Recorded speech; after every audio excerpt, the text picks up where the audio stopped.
Good morning, guys, or good afternoon, guys. How are ya? I hope that you guys are all doing well.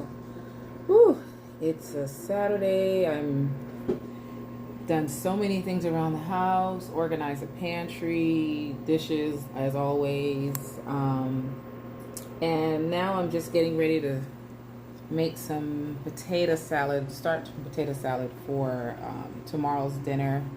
As many of you guys know, I'm Belizean, so one of the things that my mom always did was kind of pretty much make her Sunday dinner on Saturday. That way, when we got up for church and had to go to Sunday school, she was concentrating on was just kind of getting us ready and getting us out the door for church on time. And then once church was over, we would come home, warm the food up, and everything would be ready for dinner. So I don't always cook on Sundays, but on those Saturdays when I don't have a lot to do and I'm in the mood, let's just be honest, I try to go ahead and make a Sunday meal for my boys. I'm gonna fix this here. Now, I I was born and raised in Los Angeles. Bred, completely born in this beautiful city. But my parents are, like I said, Belizean. So culturally, I'm raised as a Belizean American. So that means that some recipes that I learn are kind of like based on what I've picked up from either TV or videos or just experimenting myself, trying to figure out like what's the mix that works for me. So for example, like I'm making potato salad today, and for those of you who know what Caribbean potato salad might taste like, or Belizean potato salad in particular, know that traditionally you use peas and carrots. However, with that, instead of using mustard in a traditional Belizean potato salad, you use a type of salad dressing. And it's not like ranch or, Thousand Island or anything. You use a creamy based salad dressing. My mom, we grew up on this brand called Durkee's, and it's a kind of a tangy, I don't even really know what's in it, but it's a tangy taste to it, like a combination of like maybe mustard and mayonnaise and stuff, but it doesn't quite taste like that combination. So when I think of Belizean potato salad, I know there are other salad dressings like by Heinz, and maybe I'll try to insert a picture of what those look like. But those those potato salads have that traditional salad cream or salad dressing in them, so that gives them a very particular and different taste. Again, and they use peas and carrots. Now, like I said, I was born in Los Angeles, raised here, and when I started to cook on my own, because my mom never taught us how to cook, she just basically, between my dad and her, they just made all the meals, right? And one of the things she would tell us when we were growing up as teenagers and young ladies, she was like, I don't want you to learn how to cook because I don't want you to have to take care of no man. My mom had a little bit of, she's still here with us. She had at the time a really independent streak. So she worked 4 days on, no, I take that back. She worked 6 days, 6 days on, 2 days off, or something like that. Whatever her schedule was, I forget. But she worked. She was a nurse's aide, and she did that all of our life. Very proud of her, her career, and she instilled in us as girls, that independent streak. Definitely, I get that from my mom. Like I said, she didn't want to really. She didn't. It wasn't that she didn't want us to learn domestic skills, because she definitely taught us how to clean. But the cooking thing, I think she just thought that, she didn't want us to just think of ourselves as a role of just a homemaker. Because she definitely worked, had an independent streak, was ready to get out of her own mom's house, whenever she could. And so I didn't learn to cook until probably well after I went into college, and really when I had my first son, when I had Jason. So I kind of just winged it, you know what I'm saying? I like to eat, so I figured out ways to just, make it work. And at the time I was with his father, and he's an American man, and so a lot of the recipes that I kind of picked up, I learned from Jason's and Brandon's dad.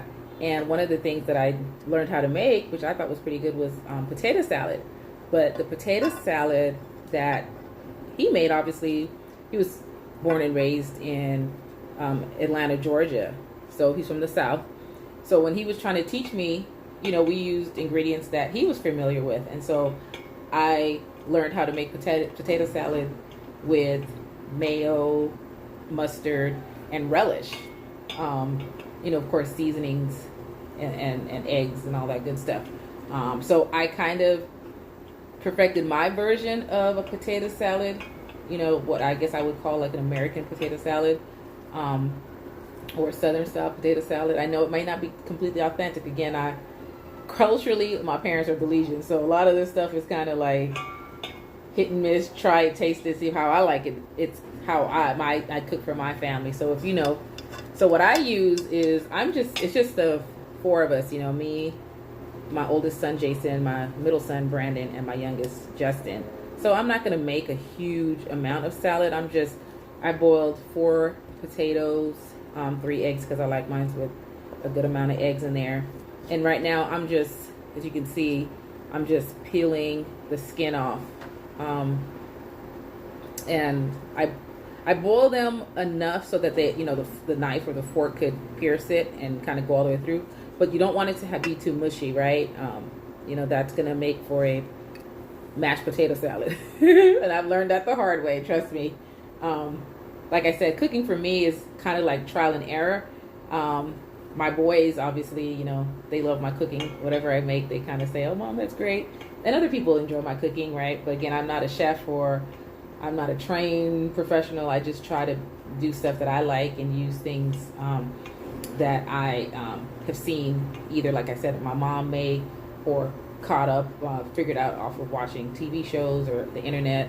And so I think that's how you develop as a home cook, right? Like, you cook for your family, you cook for the ones that you love.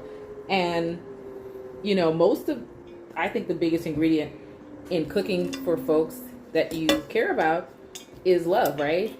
I find that on those occasions when I really want to do it, it really, and even on those weekdays when it's hard to get a full meal out because you went to work, or you're busy, it's still with love, right? And so those meals that you make with love, because you're wanting to provide a healthy, warm, nutritious meal for your family or your friends, those are the ones that, regardless if they match a recipe or if they, come out exactly how traditionally they're supposed to be made, it really doesn't matter, right? Because it's made with love and it's for the people that you care about. And so that comes through more than anything else that you can add to any dish, right? So that's how I feel about that. So right now I'm just kind of filling these eggs.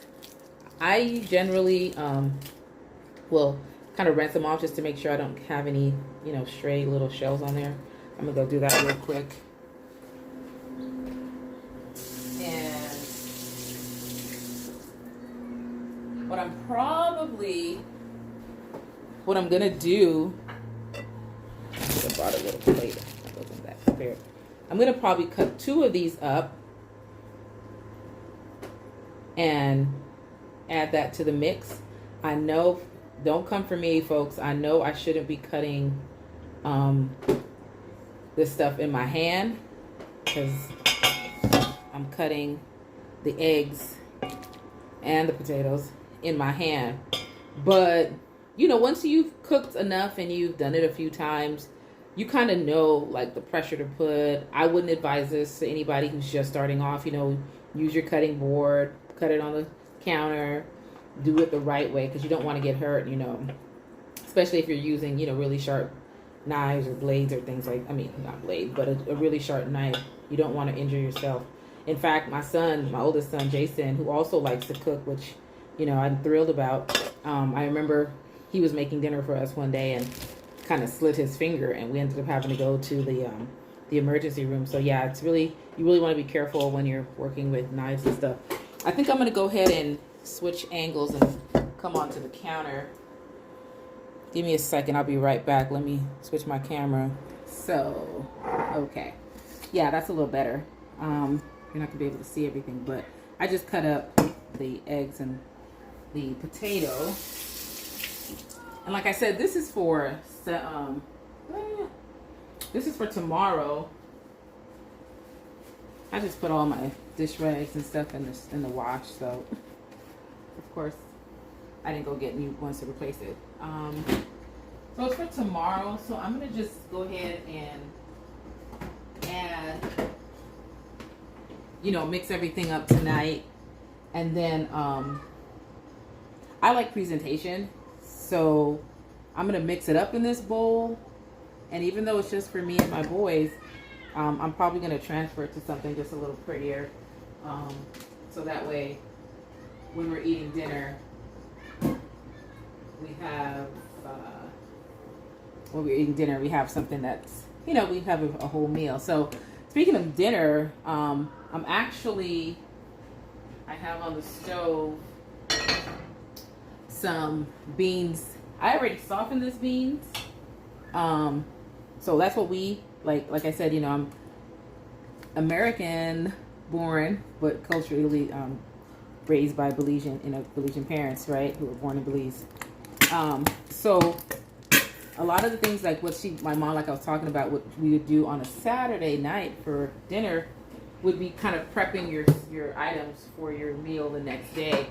Every Belizean household, every Belizean person knows that one of the main meals that you're gonna cook Sunday, more probably 9 times out of 10, it's gonna be rice and beans, and that really is your rice and your beans mixed together as a entire dish, right? So not like beans separate. Some people might know red beans and rice, where the beans is kind of a soupier type of consistency, and then your rice separate. I'm really talking about rice and beans like mixed together. So in order to do that, if you're using fresh beans, like red kidney beans, you got to soften those and you got to cook them before you mix them with the rice. You don't add in raw beans to your rice, because the rice is only going to take 20 minutes or so to cook, and your beans are definitely going to take a lot longer than that. Now, I don't know exactly how long you cook beans for. I'm sure there's plenty of recipes to find that, but I know every time I make it, I know I put it on like Saturday late afternoon and let it boil for the most part till the next day. Till later that evening. And that way it's soft, and I can add the rice, and then I also add a traditional coconut milk to the rice and beans mixture, so that gives you that real authentic Belizean rice and beans feel. So I'm making rice and beans tomorrow, potato salad, and I have a whole chicken that I've already seasoned. It's in the fridge, and I'm gonna roast that in the morning. I'm gonna get up early, put that in the oven before we go to church, and hopefully it'll be mixed or cooked all the way through before church. If not, I'll put it back on once we get back from church, and our dinner will be ready. Same with the rice and the beans. I'll put that on early in the morning. Now, I'm still trying to perfect that, because I tell anybody who knows me, I don't know why I can't make rice. I really don't. I try as much as I eat rice. You would think I would have figured it out by now, but I just can't. So normally I have Jason make rice if we're just having rice, or I have a rice cooker.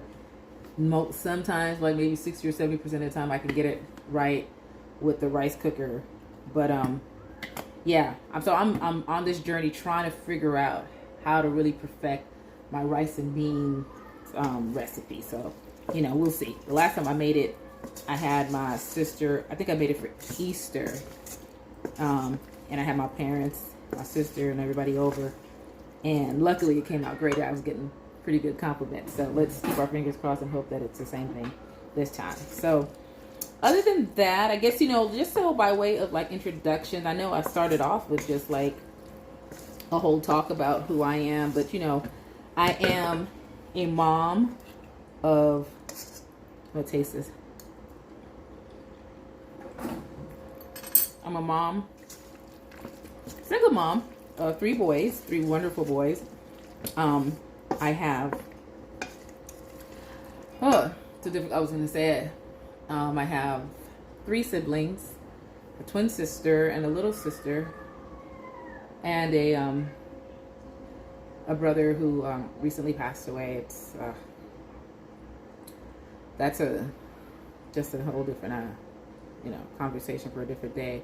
But in any case, yeah, there are 4 of us siblings. Like I said, I'm a mom. I work full time outside the home. I raised 3 boys. My 2 older sons are, Jason is 24, he's going to be 25, and Brandon is 23. I know, right? They're about, I think 16, 17, 18 months apart or so. But yeah, that was a long time ago. But in any case, they're wonderful. I have to say, I thank God all the time for blessing me with just wonderful, wonderful, wonderful sons. These boys, and not just because they're mine, they make me proud every single day. They're exceptional young men. They're compassionate, they're driven, they're considerate, they're kind, they're fun, they're handsome. And so I'm always, I know what the kids say, I gas up my boys, like, whatever. But that's my pride and joy. That's my number one job, is to be a mom. And so I take that with great pride and humility, humbleness, I guess, that God has been able to keep them and bless me and provide for us. And so, yeah, one of my, I guess I hope to convey to anybody who's watching that thinks that maybe your current situation is like you can't see the bright light at the end of the tunnel, or that you think your circumstances kind of takes you out of the possibility of a lot of things because, wow, maybe you don't have a college education, or maybe you had a rough start in life, or your current situation isn't ideal and you just can't see how this is going to turn out. One of the things that I always try to share with folks is, when I first realized I was going to be a mom, and then eventually that I was going to be a single mom, I constantly prayed. I asked the Lord, first give me wisdom to be able to be the best mother, parent for my kids, for my son at the time, and then shortly thereafter, my boys. I always prayed for him to just give me every tool that I needed to be able to do that. I dedicated my children to the Lord. I was raised in the church. I have a relationship with God. I understand what life is like when you don't have the ability to turn to God. And so whatever that relationship is for you, who are looking, my words of encouragement to you is, let your faith be your foundation. And even though those prayers may seem to go unanswered, you're simply making deposits for things that will happen later in life. You have to remember that, let's just like a farmer, you plant a seed and your harvest isn't immediate, right? And same with life, and same with what we ask God for. So many times that we pray, we don't see an immediate answer to those prayers, or we don't see the type of answer that we expect. But I'm here to tell you, and just to kind of encourage you that your prayers are not being unheard. People always ask me, or some people ask me, wow, how did you do it? And your boys seem to be doing so well, and I give the credit to God. But I tell people all the time that it was prayers that I cried out sometime, didn't have the right words. It wasn't eloquent. It wasn't graceful. It wasn't pretty. Some of it was out of desperation. But God heard my prayer. And so I don't take any credit like, oh, I had this plan and I just knew that this was going to be the outcome. That's not what happened. My trust, and even if it was just small as a mustard seed, I trust and believe in God's word, and so I give credit to where we are, me and my boys as a family right now, to Him answering our prayers and continue to answer my prayers. So I don't want to be. This is my channel is just kind of telling you who I am.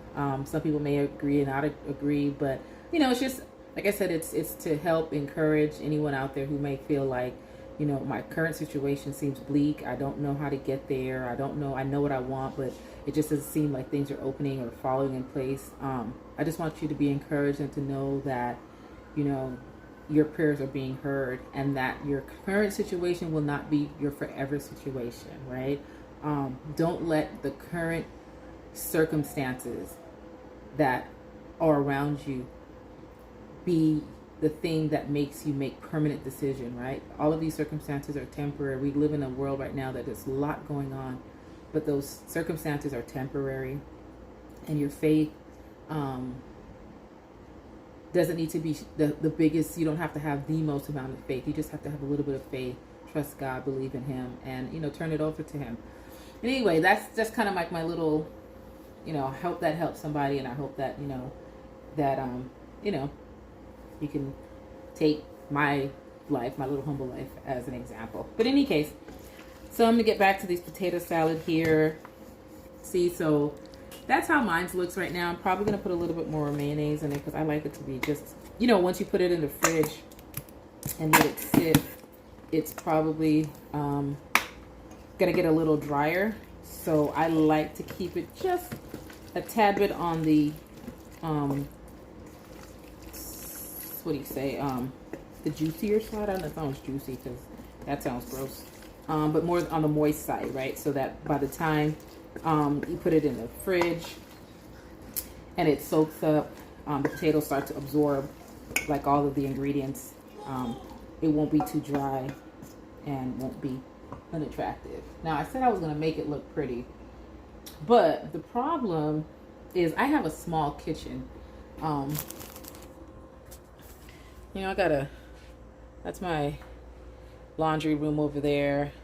And basically, I don't know if they call this a galley kitchen, but we're right here. So I don't have a ton of storage space. So when I moved into this condo, I said to myself, I wasn't going to just buy a whole bunch of junk and just have like tons of everything, because there would be no place for me to store it. Well, the thing I didn't probably calculate correctly was that a lot of that stuff that you don't use on a day-to-day basis, you need every now and again, right? So one of the things that I'm going to have to figure out at some point, and I'll probably take you guys along with me when I do go out, is I need to find like, those, how like you have like glass bowls and things like that are kind of pretty to just kind of put things out in. You don't want to put, because I have these, right? I have, like, I'm probably going to end up just putting the salad in one of these plastic containers. But like I said, it's Sunday, and I kind of always like to have things looking a little prettier. So for the time being, I'm going to put it in here, and I'm going to figure out how I'm going to serve it. I do have bowls, glass bowls, are prettier decorative, but they're huge. Like the one I'm looking at, it's a white one, but it's like a big old salad bowl, right? Like I said, I'm only making a little bit. It's only 4 potatoes that I made. So I don't want to use that huge bowl to put that in there. I'm going to figure something out. And then tomorrow when we serve dinner, I'll let you guys see. Probably, I'm going to keep it real. I don't know if I'm going to go do that tonight. So you may see our Sunday dinner and the salad in this bowl. Right? So, hey, you do the best you can with what you have. You're not going to kill yourself trying to, make everything be perfect, because that's not how life is, right? You use what you got and you move on. So, in any case, that was pretty easy. So, right, to me, I was like, I'm done with this part. So, I'm just going to go ahead and transfer this over here. The reason I wanted the bowl is because I kind of wanted to, boy, this is just a little bit of salad. Yeah, which is what I prefer. I don't like leftovers. I'm not gonna lie to you. I do not particularly care for leftovers. The only thing leftovers I'll eat is like pasta stuff. But I don't like leftover rice. I don't like leftover starches. Having 3 big boys, I hardly ever have any leftover meat or protein, so that I usually don't have to worry about, because if it's anything to do with meat, it's probably gonna be gone, so I don't have to usually worry about that. But I always have like the rice or the potatoes or the starch left over, and I'm not eating all of that, right? Like, obviously you can tell. I eat some of it, but I'm not eating all of that. So I try to make small amounts of like any of our carbs type of sides.